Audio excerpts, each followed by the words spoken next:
کہ حسین ابن علی کے جو بیٹے ہیں امام سجاد زین العابدین علی ابن حسین المتوفا 95 ہجری، علی ابن حسین، حضرت حسین کے 3 بیٹوں کا نام علی ہے، علی اکبر، علی اصغر اور علی اوسط، یہ ہم کہتے ہیں، درمیان والا علی، بڑے والا علی، چھوٹے والا۔ بڑے والے علی کو تو سارے علی اکبر کہتے ہیں، چھوٹے والے کو علی اصغر کہتے ہیں، وہ درمیان والا جو ہے نا وہ امام زین العابدین ہے، علی اوسط، علی ابن حسین بن علی علیہم السلام۔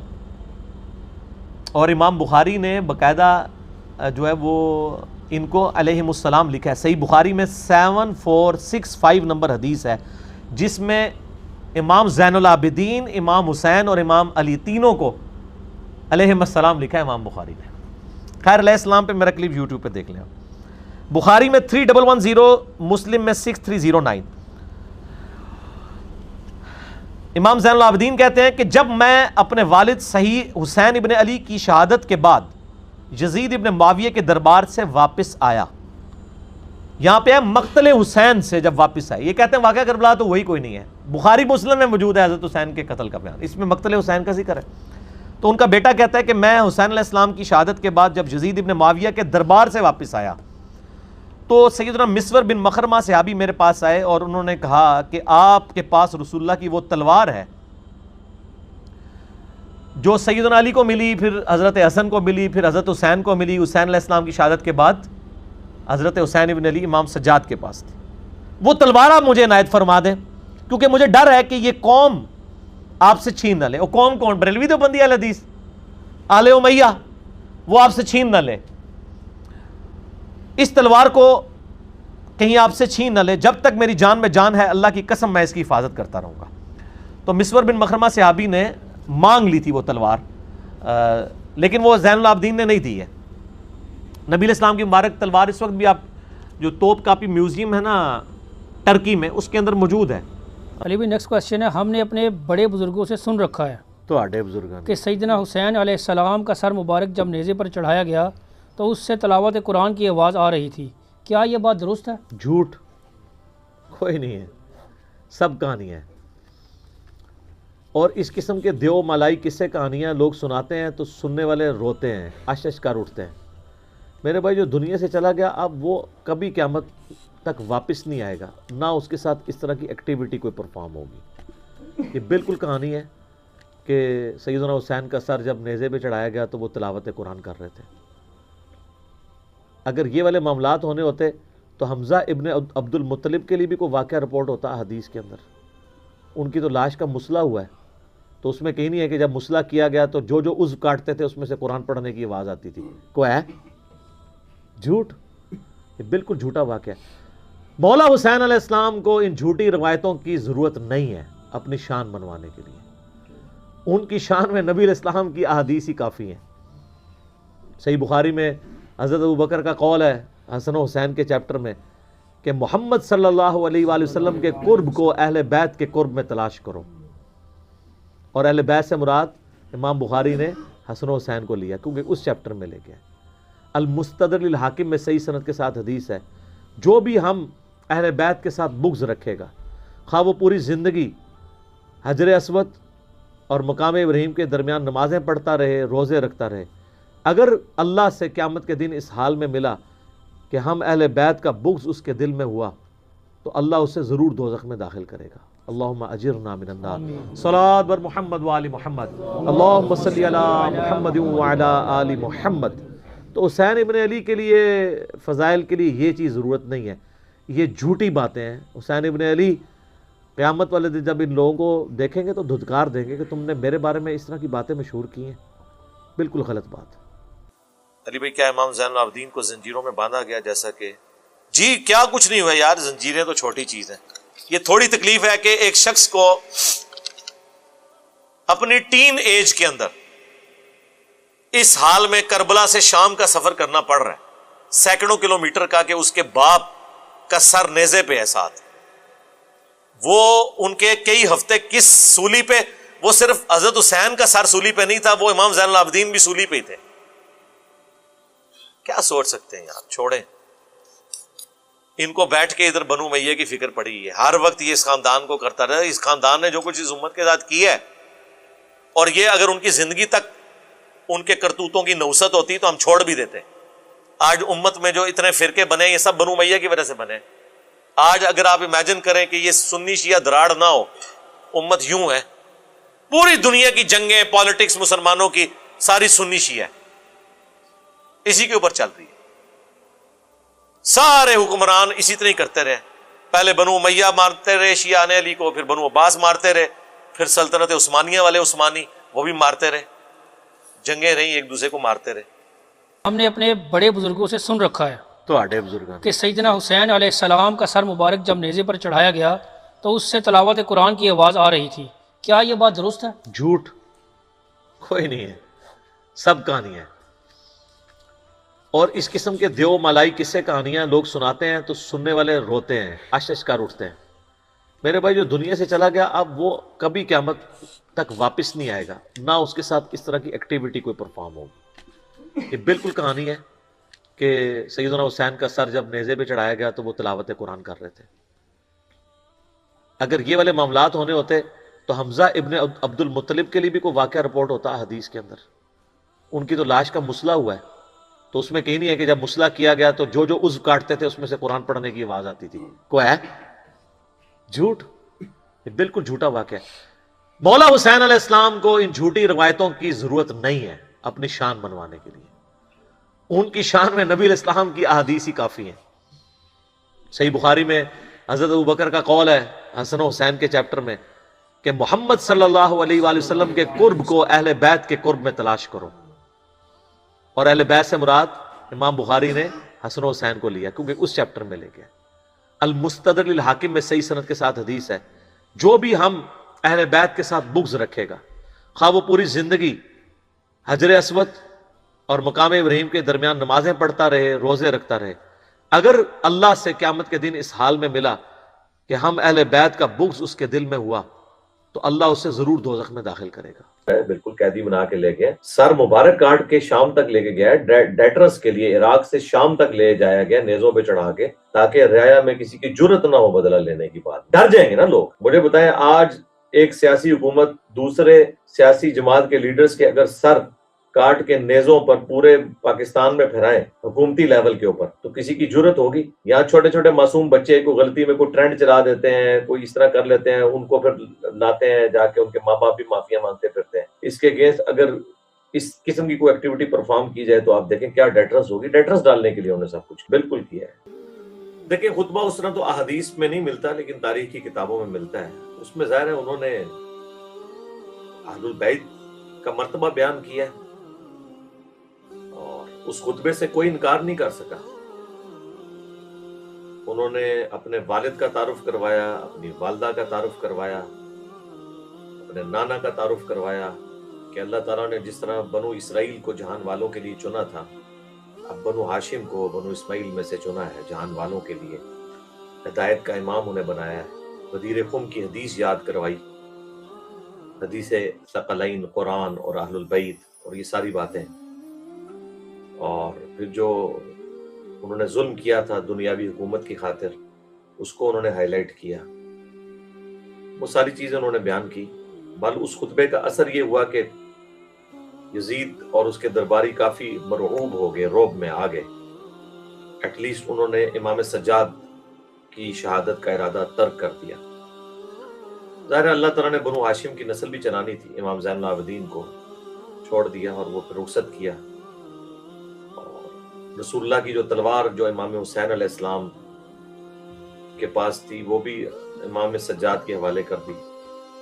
اگلی تفصیل بخاری مسلم میں آتی ہے کہ جب مقتل حسین سے ہو کر شام سے واپس آئے امام سجاد مدینہ شریف میں، تو بخاری مسلم دونوں میں موجود ہے، میں نے ریسرچ پیپر میں حدیث ڈالی ہے کہ مسفر بن مخرمہ حاضر ہوئے اور کہا کہ اے اللہ کے رسول کے بیٹے، آپ دیکھیں صحابہ بھی جو ہے نا حضور کی اولاد کو کہتے تھے اے اللہ کے رسول کے بیٹے، اتنی رسپیکٹ دیتے تھے، حالانکہ وہ خود صحابی ہیں۔ تو امام زین العابدین تو صحابی بھی نہیں، تابعی ہیں۔ یہ جو تلوار آپ کے پاس ہے یہ مجھے دے دیں، مجھے لگتا ہے کہ یہ حکمران آپ پہ غالب آ جائیں گے۔ میں اپنی جان سے بڑھ کے اس تلوار کی حفاظت کروں گا. لیکن امام زین العابدین نے وہ تلوار نہیں دی, وہ تو رسول اللہ کی تلوار تھی. رسول اللہ کے بعد مولا علی کے پاس آئی. مولا علی نے جنگ جمل صفین اور نہروان اسی تلوار سے لڑے تھے. اور پھر وہ تلوار مولا حسن کے پاس آئی, اور مولا حسن سے مولا حسین کے پاس کربلا میں وہ رسول اللہ کی تلوار سے لڑے ہیں صلی اللہ علیہ وسلم. دیکھ لیں, ایک طرف بالکل 24 کیرٹ سونا نسبتیں چل رہی ہیں, اور دوسری طرف آباء و اجداد سے لے کے نسل تک سب کے سب اسلام کے دشمن ہیں. اسلام قبول کر کے بھی اسلام کے ساتھ وفا نہیں وہ کر سکے جو متقاضی تھی. اہل سنت کے ہاں ایسی کوئی روایت موجود ہے کہ محمد بن حنفیہ نے یزید کی بڑی تعریف کی ہو اور اس کے خلاف خروج کی مخالفت کی ہو؟ ہاں جی, ایک روایت ہے وہ جو ناسبیوں نے بھی نکالی ہوئی تھی. شکر ہے شیخ زبیر صاحب نے اپنی وفات سے کچھ مہینے پہلے خود ہی اعلان برات کر دیا اس روایت سے. یہ روایت حدیث کی کتابوں میں نہیں ہے, یہ البدایہ والنہایہ کتاب ہے تاریخ کی. یہ نام ہے تاریخ ابن کثیر کا, عربی میں البدایہ والنہایہ, المشہور تاریخ ابن کثیر. جیسے وہ شرح مانی الاثار کا نام ہے طحاوی شریف, نام تو اس کا وہ تھا نا. بلکہ ایون بخاری شریف کا نام بھی صحیح بخاری نہیں ہے, الجامع الصحیح ہے امام بخاری نے نام رکھا, پھر بعد میں صحیح بخاری پڑ گیا. تو یہ تاریخ ابن کثیر میں ایک روایت ہے اور بے سند ہے. ابن کثیر 774 ہجری میں فوت ہوئے ہیں. 700 سال کا انہوں نے سمندر عبور نہیں کیا کہ روایت لی کہاں سے انہوں نے. تو لیکن یہ روایت اگر کوئی صحیح بھی مان لیتا ہے نا منقطع ہونے کے باوجود, تو وہ ان کے گاٹے فٹ ہو جائے گی. شیخ زبیر صاحب کا الحدیث رسالہ ہے 107, اس میں انہوں نے ایک ہیڈنگ بنائی ہے, کیا یزید شرابی تھا؟ تو انہوں نے ثابت کیا کہ بھئی یزید کو شرابی کہنے والی حدیث جو ہے نا, یہ جو روایت ہے وہ کمزور ہے, اور وہ روایت یہی والی ہے. لیکن ناسبی آدھی روایت پیش کرتے ہیں, اس کے آگے تو اور کچھ بھی لکھا ہوا ہے. وہ یہ ہے کہ عبداللہ ابن مطیع صحابی ہیں, جید اصحاب میں سے. نبی الاسلام نے ان کو اپنے مبارک ہاتھوں سے گھٹی دی ہوئی ہے, جونیئر صحابہ میں سے. یہ یزید کو ملنے جاتے ہیں شام, وہاں دیکھتے ہیں کہ یہ شراب بھی پیتا ہے, نمازیں بھی ضائع کرتا ہے, سب کچھ کرتا ہے. تو یہ واپس جب مدینہ آتے ہیں تو اہل مدینہ کو کہتے ہیں کہ بھئی تم اس کی بیعت اتار کے پھینک دو, قریب آسمان سے پتھر برس پڑے, جو کچھ میں نے یزید کے بارے میں دیکھا ہے. یہ بات جب محمد بن حنفیہ تک پہنچتی ہے نا, تو محمد بن حنفیہ کہتے ہیں میں بھی شام سے ہو کے آیا ہوں, میں نے تو اس کو جو ہے وہ نمازوں کا پابند اور سنت کی تلاش کرنے والا, جن کے آباء و اجداد سنت کو توڑتے ہیں اور سنت کی دھجیاں بگیرتے ہیں, وہ ان کا بچہ جو ہے سنت کو تلاش کرنے والا. اچھا تو پایا ہے. تو وہ پھر وہ عبداللہ ابن مطیع صحابی کے ساتھی کہتے ہیں کہ حضرت وہ سب کچھ اس نے ٹوپی ڈرامہ کیا آپ کو دکھانے کے لیے, جتنے دن آپ رہے نا وہاں اتنے دن اس نے نمازیں پڑھی ہیں, ورنہ اس کا کریکٹر تو یہ ہے. ٹھیک ہے, تو اب ناسبی بیچ میں سے اٹھاتے ہیں کہ جی دیکھیں محمد بن حنفیہ نے کہا میں اس کو نماز پڑھنے والا, آگے پیچھے کو نہیں اٹھاتے. اچھا اس میں تو شیخ زبیر صاحب نے کہا کہ اس روایت سے جان چھڑا لیں, کیونکہ اگر اس روایت کو آپ صحیح مانیں گے نا تو محمد بن حنفیہ تابعی ہے اور عبداللہ ابن مطیع صحابی ہے. جب صحابی کہہ دینا کسی کے بارے میں کہ وہ شرابی ہے اور بد کردار ہے, تو 100 تابعین بھی کہتے ہیں نا وہ ٹھیک ہے, وہ تابعی کا قول غلط ہے, کیونکہ صحابی کی پرائرٹی ہوگی نا. تو ٹھیک ہے ہم مانیں اس روایت کو. تو پوری روایت یہ ہے کہ وہ پھر وہ صحابی کے ساتھی کہتے ہیں کہ سر اس نے آپ کو دھوکہ دیا ہے, وہ کہ کرتوت یہ ہیں, وہ جتنے دن آپ رہے ہیں نا اتنے دن وہ امامہ شریف پہن کے پھرتا رہے, ورنہ تو ننگے سر ہی پھرتا تھا.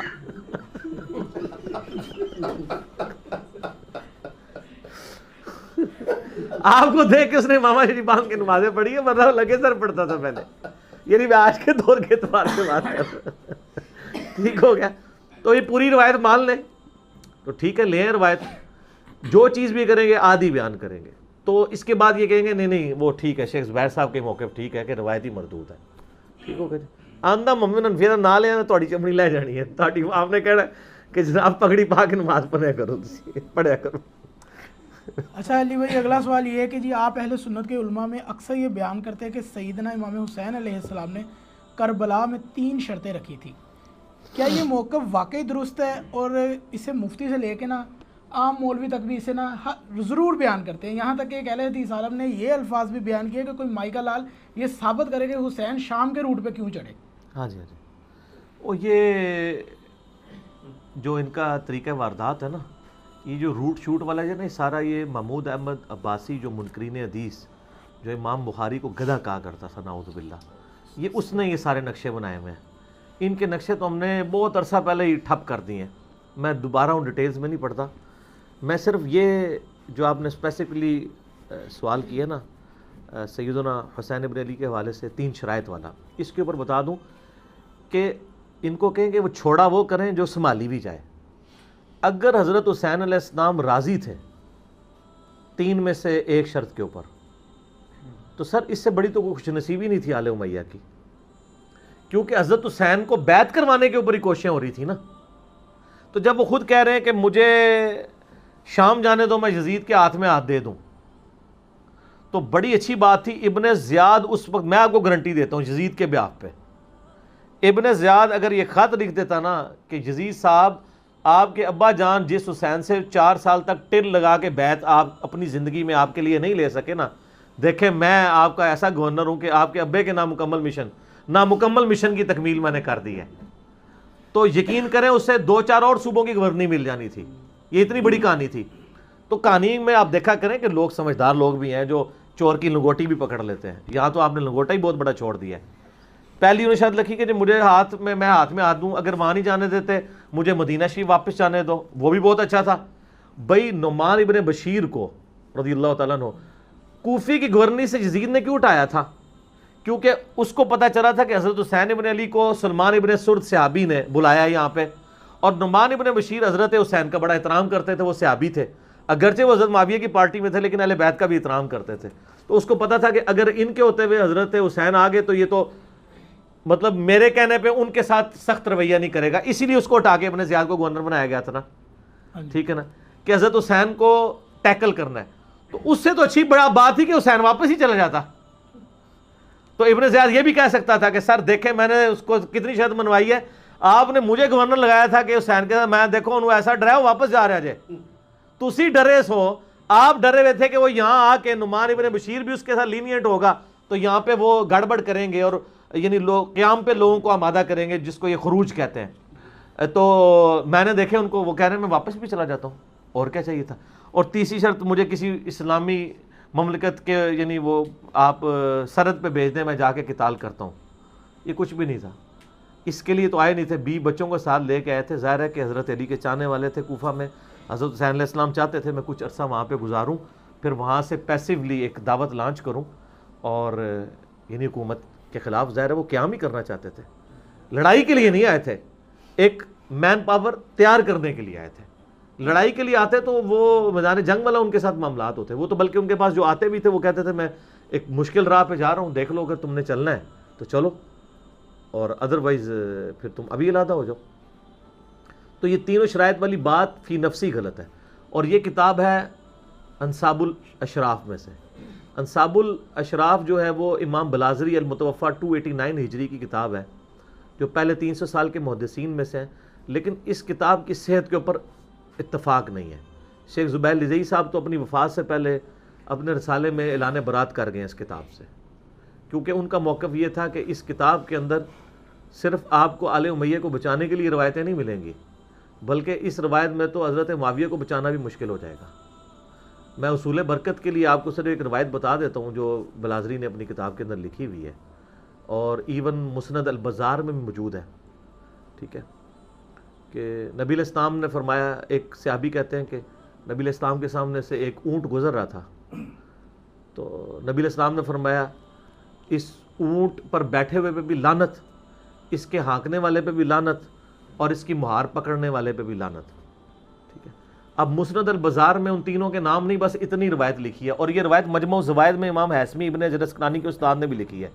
میں ان اماموں سے پوچھتا ہوں یہ آپ نے دین کی کون سی خدمت کی ہے یہ روایت لکھ کے، کہ آپ کتاب روایت یہ لکھ رہے ہیں کہ اونٹ پہ بیٹھے ہوئے پہ بھی لعنت، ہانکنے والے پہ بھی لعنت، اور اس کی مہار پکڑنے والے پہ بھی لعنت، اور حدیث ختم۔ بتائیں نا کون ہے وہ بندہ، تو چھوڑ، تو بلازری نے بتا دیا نا کون ہے، ٹھیک ہے۔ تو ہم کوڈ ورڈ میں آپ کو بتا دیتے ہیں، وہ اونٹ کے اوپر امیر شام کے والد محترم بیٹھے ہوئے تھے، اور اونٹ کو ہانکنے والے جو ہیں وہ امیر شام خود تھے، اور مہار پکڑنے والے امیر شام کے ایک بھائی تھے. تو یہ بلازری نے لکھا ہے, تو آپ ٹھیک لے لیں بلازری سے. یہ اور بھی بہت کچھ لکھا ہے اس نے.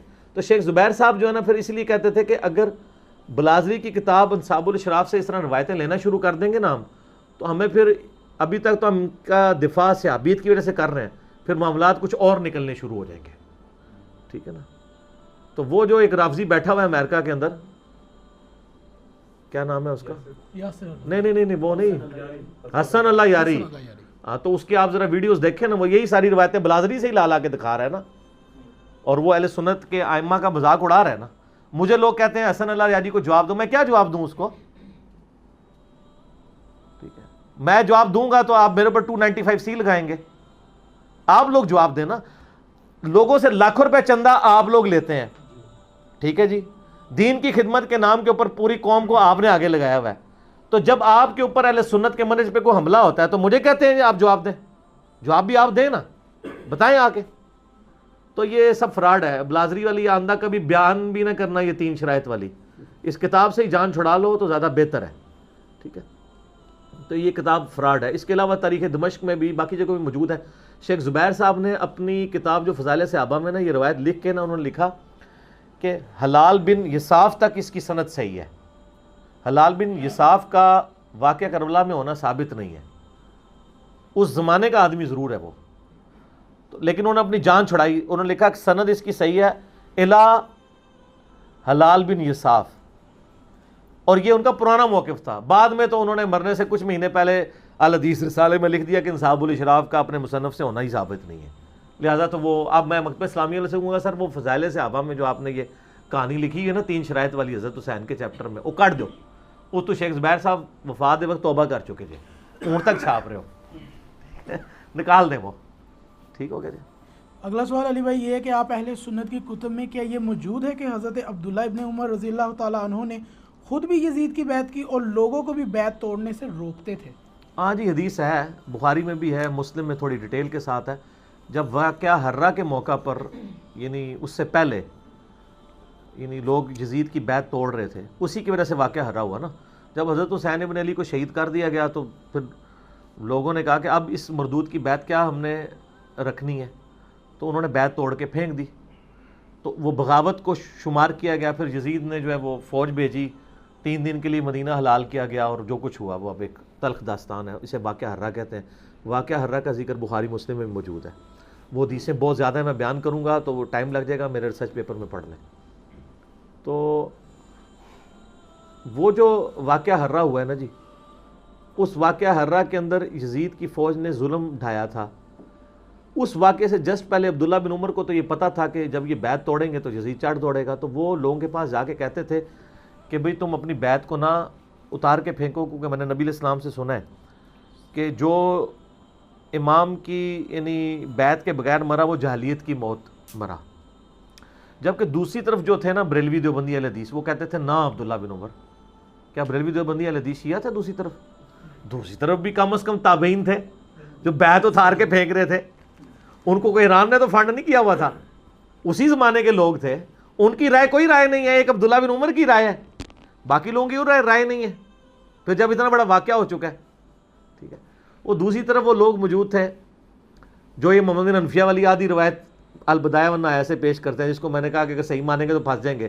تو اس میں تو عبداللہ ابن مطیع صحابی کہہ رہے ہیں نا کہ قریب آسمان سے پتھر برس پڑے, ہم نے جو یزید کے کرتوت دیکھے ہیں, وہ شرابی ہے, نمازوں کو ضائع کرنے والا ہے, اس کی اب کیا بیعت لے کے چلنی ہے. تو وہ دوسری طرف بھی لوگ پارٹی موجود تھے نا. تو صحیح مسلم میں آتا ہے, بخاری میں موجود ہے کہ انہوں نے کہا کہ میں, یعنی وہ منع کرتے تھے, لیکن دوسری طرف والے لوگ نہیں مانتے تھے. تو اس معاملے میں حضرت عبداللہ بن عمر کے اس موقف کو ہم غلط سمجھتے ہیں, اور وقت نے ثابت کیا کہ عبداللہ بن عمر کا یہ موقف غلط تھا. انہوں نے اپنی وفات کے وقت ان چیزوں کو مانا بھی ہے کہ مجھ سے مس ہینڈل ہوئی ہیں چیزیں. دیکھیں, جب بندے کو آخری وقت میں چیزوں کا پتہ چل جائے تو پھر اس کے پرانے واقعات تو کوٹ نہیں کرنے چاہیے نا. صحیح بخاری میں آتا ہے کہ حج والے چیپٹر میں کہ عبداللہ بن عمر کی عیادت کرنے کے لیے آیا حجاج ابن یوسف. عبداللہ بن عمر کو اس نے تیر مروایا تھا, زہر آلود, تو وہ اسی سے ہی شہید ہو گئے 74 ہجری میں. تو جب وہ بیمار تھے نا اس زہر کی وجہ سے, تو حجاج ابن یوسف نے تیمارداری کی. اس نے کہا مجھے کاش پتہ چل جائے آپ کا قاتل کون ہے, میں اس کو نہیں چھوڑوں گا. تو حجاج ابن یوسف کو جواب انہوں نے تقیۃً دیا، اور ان کا میرا قاتل وہ ہے جس نے احرام کی حالت میں آلات جنگ لانے کی اجازت دی ہے. یعنی تم ڈائریکٹ تو نہیں کہہ سکتے تھے نا، تو ظالم تھا، بے شرم تھا، ان کو نہیں پتا تھا کہ عبداللہ بن زبیر کو اس نے ٹانگ دیا ہوا تھا. صحیح مسلم میں آتا ہے. میرا کلپ وہ ضرور دیکھیں، آل امیہ کا پالتو دہشت گرد حجاج ابن یوسف. سر لاکھوں لوگوں نے دیکھا ہے کلپ، وہ دیکھا کتنے پہنچا ہے، اس کی فوٹو بھی لاتی ہے میں. وہ اصل میں نا قطر والوں نے میرے خیال فلم بنائی ہے حجاج کے اوپر، تو وہاں سے میں نے تصویر نکالی. تصویر فٹ ہے، تقریباً عام شکل ہی ہوئے گا امید ہے جس طرح میں فوٹو لائی ہے. اچھا، تو وہ حجاج ابن یوسف نے ہی قتل کروایا عبداللہ بن عمر کو. المسند الحاکم میں موجود ہے، مجموع الزوائد کے اندر موجود ہے. میں نے ریسرچ پیپر میں ڈالا ہے کہ عبداللہ بن عمر آخری وقت میں کہتے تھے مجھے کوئی غم نہیں ہے اپنی زندگی میں کسی کام پہ، نہ نماز کے چھوٹنے پہ نہ روزہ کے چھوٹنے پہ میں نے کبھی چھوڑا نہیں، سوائے ایک چیز کا مجھے غم ہے کہ میں نے علی کے ساتھ مل کے باغی گروہ کے خلاف قتال کیوں نہیں کیا. جو قرآن میں حکم تھا سورہ حجرات میں کہ جب کوئی قوم بغاوت کرے اس کے خلاف قتال کرو، فئۃ الباغیہ کے خلاف، اور اولو الامر منکم کے تحت، ٹھیک ہے، ان کی اطاعت کرنی تھی. تو عبداللہ بن عمر کو زندگی کے آخری لمحات میں جو حقیقت سمجھ آئی وہ مولا علی کے ساتھیوں کو مولا علی کی زندگی میں سمجھ آ گئی تھی کہ یہ جو پٹڑی ہے یہ کس طرح بدل چکی ہے، اس کا اینڈ رزلٹ کیا ہوگا. تو جب عبداللہ بن عمر کو آخری وقت میں یہ بات سمجھ آ گئی اور وہ افسوس کرتے تھے اس بات کے اوپر، تو اب پرانی ساری باتیں ان کی منسوخ ہو گئی. ان کو پیش نہ کیا کریں سر. ہمیں لوگ ناسبی میسج کر رہے ہوتے تھے جب جن زمانوں میں ہمارے موبائل بھی ہم یوز کرتے تھے، اور کہتے تھے جی یہ حدیثیں بھی تو بیان کریں نا کہ عبداللہ بن عمر لوگوں کو بیعت توڑنے سے روکتے تھے. سر ہم نے بیان کی ہیں، پہلے بھی کرتے تھے، لیکن بتائیں یہ منسوخ ہو چکی ہیں. ٹھیک ہے نا. یہ اسی طریقے سے ہے کہ آپ جو ہے نا وہ ناسخ و منسوخ والے معاملات میں ہمیں کہیں کہ آپ وہ حدیث کیوں نہیں بیان کرتے صحیح مسلم کی کہ نبی علیہ السلام نے بکری کا گوشت کھایا اس کے بعد وضو کیا.